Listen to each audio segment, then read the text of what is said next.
ඕස්ට්‍රේලියාවේ පදිංචිව සිටින කුමෝෂා බේවීර කුමෝෂා අබේවීර මහත්මියගේ සදැහැති ධන පරිත්‍යාගයෙන් යුක්තව අද දවසේ හිඳලා රාජමහා විහාරස්ථානයේ වැදගත් වූ පින්කමක් සිද්ධ කළා. ඒ තමයි තථාගත ලෞතර රමාමෑණි ගෞතම සම්මා සම්බුදු පියාණන් වහන්සේට සෙවණ දෙන්නට යෙදුනා වූ විජයශ්‍රී ජයශ්‍රී මහ බුදුහාමුදුරුවන්ගෙන් පැන නගින්නට යෙදුනා වූ මිහින්තලේ රාජමහා විහාරස්ථානයේ විරාජමාන වැඩ හිඳින අෂ්ටඵල බෝධින් වහන්සේ උදෙසා උන්වහන්සේගේ ශක්තියක් බවට පත් වෙමින් උන්වහන්සේට ආධාරක කිහිපයක් අද දවසේ ඔබ දෙපළ මේ පුදබිම තුල ස්ථාපනය කළා.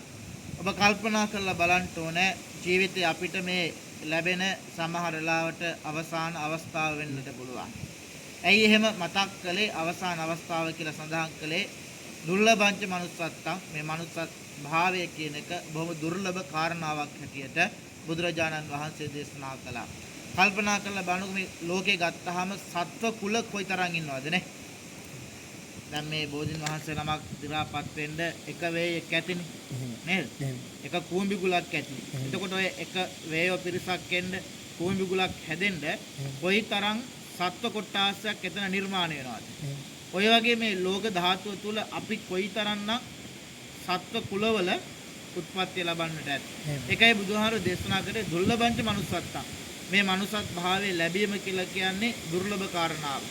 ඒ වගේම තමයි මිනිස්සු වෙලා ඕන තරම් අපි ඉපදිලා ඉන්න අය දැකලා තියෙනවානේ. හැබැයි මේ සම්මා සම්බුද්ධ ශාසනයට ලෙන්ගතුව බුදුදහමට ආදරයෙන් ගෞරවයෙන් ශාසනය පිළිබඳ මාමකත්වයෙන් යුක්තව ජීවිතය ගත කරන්නේ නැත්නම් කොච්චරද කියලා කල්පනා කරලා බලන්න. ශ්‍රද්ධාව තියෙන අය ඕන තරම් ඉන්නවා නේද? බුදුහාමුදුරුවෝ අපේනේ කියලා ජීවත් වෙන අය ඕන තරම් ඉන්නවා.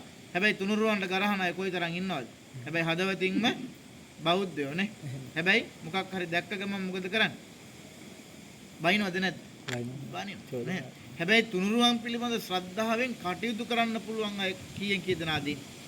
ඉතින් අද දවසේ ඔබ විජයශ්‍රී ජයශ්‍රී මහ බුදුහාමුදුරුවන්ගේ පැන නගින්නට යෙදුණු මේ මිහින්තලා රාජමහා විහාරස්ථානයේ වැඩ වාසය කරන මම හිතන්නේ බොහෝ වෙලාවට අපේ මිහින්තලා රාජමහා විහාරස්ථානයේ මේ වැඩ වාසය කරන අෂ්ටබල බෝධින් වහන්සේ විතරයි අපිට දකින්න පුළුවන්කම තියෙන්නේ නේද? එතකොට කලුතර බෝධින් වහන්සේ අෂ්ටබල බෝධින් වහන්සේ නමක් හැටියට සැලකුවාට ඒක දෙදිස්පල රුව බෝධින් වහන්සේලාගෙන් එක් නමක් හැටියට තමයි වර්තමාන වෙනකොට හොයාගෙන ඉන්නේ. හැබැයි කතරගම බෝධින් වහන්සේ නමක් ඉන්නවා කියලා සඳහන් කළා. ඒ උන්වහන්සේත් වැඩ ඉන්නවා.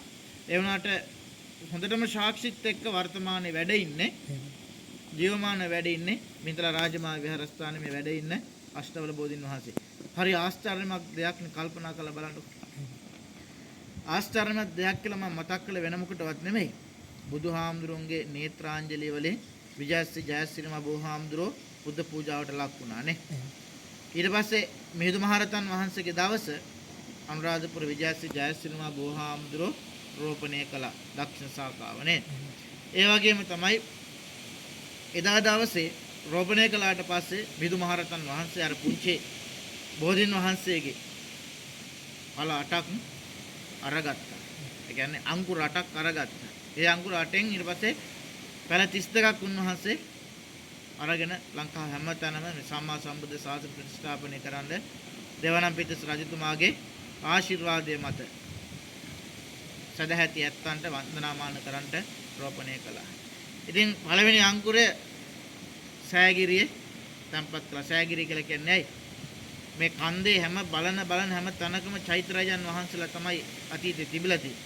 360ක් තිබ්බා කියලා චෛත්‍යරජන් වහන්සේලා වැඩ හිටියා කියලා මේ සෑගිරි සඳහන් වෙනවා. අදට කල්පනා කරලා බලන්නකෝ ඔබ හරි භාග්‍යවන්තයි කියලා මම සඳහන් කළ වෙන මොකටවත් නෙමෙයි.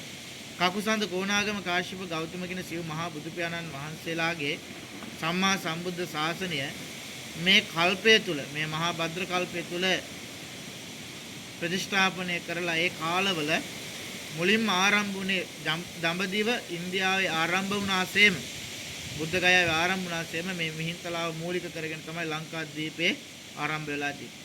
අනාගතයේ මෛත්‍රී සම්මා සම්බුදු පියාණන් වහන්සේගේ දවසත් මේ මිහින්තලා පුදබිම මූලික කරගෙන තමයි අපේ ගෞතම සම්බුදු පියාණන් වහන්සේගේ ශාසනය තව අවුරුදු 2500කින් ඉවර වෙනවා. ඒ වුණාට පස්සේ කල්ප ගානක් ගිහිල්ලා නැවත මෛත්‍රී බුදුහාඳුරෝ මේ ලෝකේ පහළ වුණාට පස්සේ උන්වහන්සේගේ ශාසනයත් මේ මිහින්තලා පුදබිම මූලික කරගෙන ආරම්භ වෙනවා කියලා තමයි බණ පොතේ සඳහන් වෙන්නේ. එතකොට උන්වහන්සේලාගේ පාපහස ලැබපු මේ පුදබිම ඊතරක් නෙමෙයි කල්පනා කරලා බලන්නකෝ. අපිට විජයශ්‍රී ජයශ්‍රී මහ බුදුහාමුදුරුව වන්දනාමාන කරන්න අනුරාධපුරයේ වැඳ පුදා ගන්න පුළුවන් නේ. හැබැයි එතන ඉඳලා තව ටිකක් දුර ගියපුවාම විජයශ්‍රී ජයශ්‍රී මහ බුදුහාමුදුරුව වන්දනාමාන කරලා රත්නමල්ලි චෛත්‍යරජන් වහන්සේ වැඳ පුදා ගන්න පුළුවන්. හැබැයි මිහිඳු මහරහතන් වහන්සේ එක පුදබිමේ වැඳ පුදා ගන්නට පුළුවන් දෝ යත්තන්ට ගිහිල්ලා බෑ. හැබැයි මේ මිහින්තලා පුදබිමේ මිහිඳු මහරහතන් වහන්සේ වන්දනාමාන කරන්න පුළුවන්. විජයශ්‍රී ජයශ්‍රී මහ බුදුහාමුදුරන්ට උන්වහන්සේගෙන්ම පැන නැගිච්ච අෂ්ටඵල බෝධින් වහන්සේ වැඳ පුලා ගන්න පුළුවන් නේ. බුදුහාමුදුරුව වෙනුවෙන් රත්නමලි චෛත්‍යරජන් වහන්සේ වෙනුවෙන් වන්දනාමාන කරගන්න පුළුවන් කවුද අපිට? කල්පනා කරලා බලන්න. බුදුහාමුදුරන්ගේ ලලාට ධාතුන් වහන්සේ හැඩ කරපු පුනරෝම ධාතුන් වහන්සේ වැඩ ඉන්න මහා චෛත්‍යරජන් වහන්සේ අපිට වන්දනාමාන කරන්න පුළුවන්. පණුසිව් මහා බුදු පියාණන් වහන්සේලා වැඩ හිටපු සේලසයි චෛත්‍යරජන් වහන්සේ මිහිඳු මහරහතන් වහන්සේ ශ්‍රී සද්ධර්මයේ දේශනා කළ පංචශීලයේ පිහිටවපු නේද? පළමුවෙන්ම උපාසකයෙක් බවට පරිවර්තනය කරපු. ඒ වගේම පළවෙනි ධර්ම දේශනාවට දේවතා ආරාධනාව සිද්ධ කරපු. ඒ වගේ මහරහතන් වහන්සේ නමක් සම්මා සම්බුද්ධ ශාසනය ආරම්භ කරාට පස්සේ වැඩ හිටපු.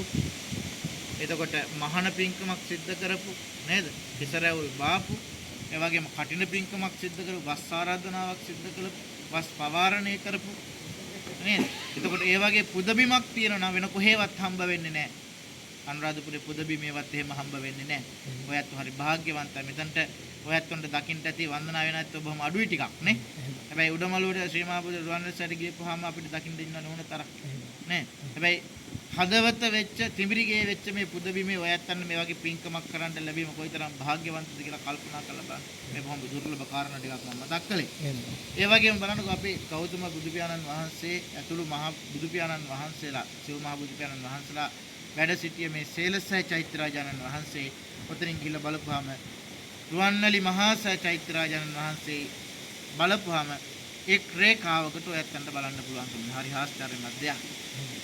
බලන්නකෝ අතනට ගියාට පස්සේ මළුවට ගියපුවාම මූණට මූණ බලාගෙන ඉන්නවා වගේ දැක බලා ගන්න පුළුවන්කම තියෙනවා. ඉතින් බෝධිරාජන් වහන්සේ උදෙසා අෂ්ටඵල බෝධින් වහන්සේ උදෙසා ඔයත් අද දවසේ අපුපස්ථාන කළා නේද? කල්පනා කරලා බලන්නකෝ අපි සාමාන්‍යයෙන් හැරමිටියක් පාවිච්චි කරන්නේ වාරුවක් ගන්න. අද දවසේ අෂ්ටඵල බෝධින් වහන්සේට ඔයත් වාරුවක් දුන්නා නේ. ඔය වාරුව දුන්නේ මේ නිකම් ගහකට නෙමෙයි. බුදුහාමුදුරන්ට සෙවණ දුන්න. ඒ වගේ බුදුහාමුදුරගේ නේත්‍රාංජලි වලින් පුද පූජාව ලක්පෙච්ච අෂ්ටඵල බෝධින් වහන්සේ උදෙසා තමයි විජයශ්‍රී ජයශ්‍රී මහ බුදුහාමුදුරු කියලා කියන්නේම අෂ්ටඵල බෝධින් වහන්සේ සමානවම අපිට පුද පූජාවට බෞද්ධයන්ගේ හදවතේ තියෙන බෝධින් වහන්සේ නමක් නේ. එතකොට මේ බෝධින් වහන්සේ වෙනින් ඔයත් අත්වාරුවක් දුන්නා. බලන්න ශක්ති සම්පන්න භාවයක් නෙවෙත් දුන්නේ. සංසාර භවක අතරේ උත්පත්ති ලැබෙන භවයක් පාසාම නිදුක් නිරෝගී භාවය ලැබෙනවා නේ. ඒ වගේම තමයි වයෝ වෘද්ධත්වයට පත් වුණත් සමහරත් බලන්නකෝ කොයිතරම් ශක්ති සම්පන්න භාවයේ යනවද. සමහරත් වයසට යන්න කලින් හැරිමිටියක්වත් අරගෙන යන්න බැරිව වයෝ වෘද්ධත්වයට පත්වලා රෝගී භාවයට පත් වෙච්ච ඕන තරම් අපිට දකින්න පුළුවන් නේ. හැබැයි සංසාරේ කිසිම දවසක එහෙම කෙනෙක් වෙන්නේ නැහැ. දීර්ඝායුෂ ලබන කෙනෙක් වෙනවා. නිරෝගී සම්පත්තිය ලබන කෙනෙක් වෙනවා. අන් අයගේ පුද පූජාවට ලක් වෙන කෙනෙක් බවට පරිවර්තන වෙනවා. කීර්ති ප්‍රශංසාව ලබන කෙනෙක් බවට පරිවර්තන වෙනවා. කියන්න නම් කරුණු කාරණා බොහොමයක් පුළුවන් නේද? හැබැයි ඔය ඇත්තන්ට මේ පින්කම සිද්ධ කර ගන්න අවස්ථාව සලසලා දුන්නේ කවුද?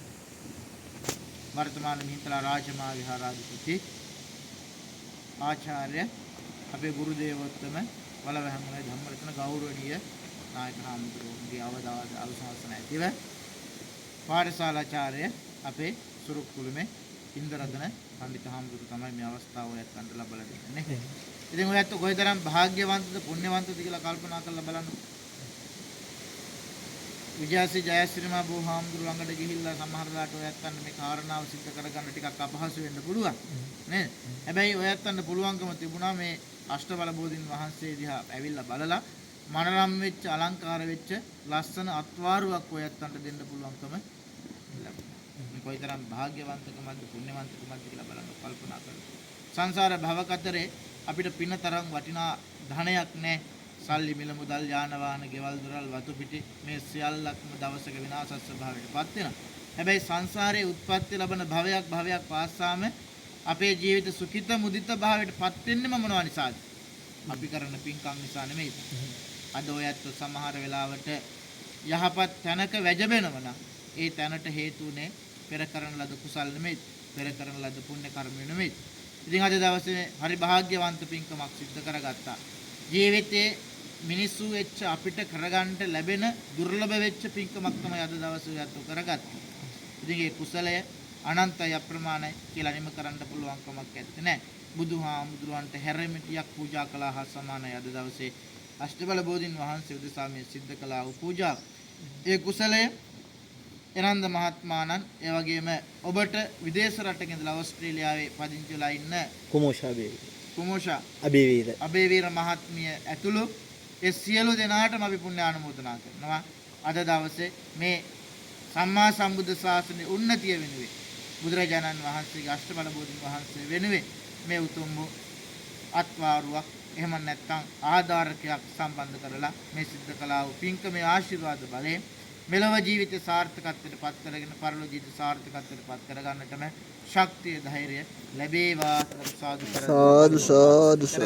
ඒ වගේම ලෝකීය ශාසනත් ඔබ තපස්වරකින්නා වූ මේ බෝධිරාජාණන් වහන්සේලා අධිග්‍රහිතවන් දෙදෙනා වූ මේ මිහින්තල රාජමා විහාරස්ථාන අධිග්‍රහිතවන් දෙදෙනා වූ ජිනේන්ද්‍ර ලෝකනාථ මුනීන්ද්‍ර ලෝකනාථ ආදී කොට ගන්න දෙදෙනා වූ සියලුම දෙවි දේවතාවුන් වහන්සේලා මේ පින් අනුමෝදන් චිත්ත ප්‍රමෝදයට පත්තේ දෙවියන්ගේ දිව්‍ය අසසු දිවදේශ වඩා වර්ධනය කර ගන්න වශයෙන් ඔබ සම කරන්න කියන රැකී ආරක්ෂා වෙළඳ ව්‍යාපාර ආදී කටයුතු වෙනගේ සියලු දෙයක්ම දිනෙන් දින සාර්ථකත්වයට පත් කර ගන්න. ලෙඩ දුකක් ග්‍රහ දෝෂයක් බන්ධනයක් ඇස්වාහකට වාදෝෂයක් වෙන ඒ සියලු දෝෂයන් දුරු කොට සිත සාන්ති උදා කරලා දෙන්නටම ඔයත්ගේ ජීවිතේ ඒකාලෝකමත් කර දෙන්නටම දෙවියන්ගේ ආශිර්වාදය රැකවන්නට ලැබේවා. දෙවියන්ට ප්‍රාර්ථනා කරන්න උතුම් බෝධිකට ලැබ අමා මහ නිවන් සාක්ෂාත් කර ගනිත්වා කරමු. ඔබ සියලු දෙනා නමින් ජන්මාන්තරගත වන් දෙදනා වූ සියලුම ඥාති මේ පින් අනුමෝදන් වී ඔවුන්ගේ භවගාමී ජීවිත පරලෝකයේ සුඛිත මුදිත භාවයට පත් කර ගනිත්වා.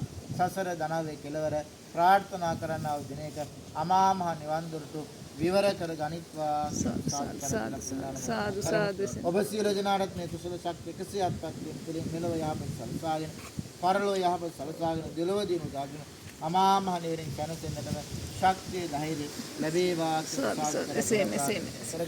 ඒ වගේම ඔබට අවවාද අනුශාසනා කරන්න තිබුණා වූ මේ පින්කම සිද්ධ කරගන්නට ඔබට අවස්ථාව සලසලා දෙන්න තිබුණා වූ ඓතිහාසික මිහින්තල රාජමහා විහාරාධිපති අපේ ගුරු දේවෝත්තම නායක මාහිමිපාණන් වහන්සේට ඒ වගේම අපේ ඉන්දරතන පඬිතු හාමුදුරන් වහන්සේට ඔබට මේ පින්කමට සහ සම්බන්ධ වන්නට දෙනවා ආශිර්වාද කරන්න දෙන අපේ ගෞරවනීය ස්වාමීන් වහන්සේ ස්වාමීන් වහන්සේලාටත් නිදුක් නිරෝගී භාවය ලබන්නට ශාසන බ්‍රහ්මචර්යාවෙන් ඉන්නට උන්වහන්සේලා ප්‍රාර්ථනා කරන්න අවබෝධ අමා මහ නිවන සැනසෙන්නටම ශක්තිය ධෛර්යය ලැබේවා. ඒ වගේම තුනුරුවන්ගේ ආශිර්වාදයෙන් මිහින්තල රාජමහා විහාරස්ථානයේ ඒකාලෝකමත් කරන්න දෙදුණු ලංකා ධර්මතලයේ සම්මා සම්බුද්ධ ශාසනය ඒකාලෝකමත් කරන්න දෙදුණා වූ ඔබ අපි සියලු දෙනාට බුදුවරයන්න් වහන්සේ බවට පත් වන්න දෙදුණා වූ අනුබුදු මිහිඳු මහරහතන් වහන්සේගේ ආශිර්වාදය සේම මිහින්තල රාජමහා විහාරස්ථාන අධිග්‍රහිත වන්දන සියලු දෙවි දේවතාවුන් වහන්සේලාගේ ආශිර්වාද බලයෙන් ඔබ සියලු දෙනාගේ ජීවිතය ඒකාලෝකමත් කරගන්නටම ශක්තිය ධෛර්යය ලැබේවා. සාදු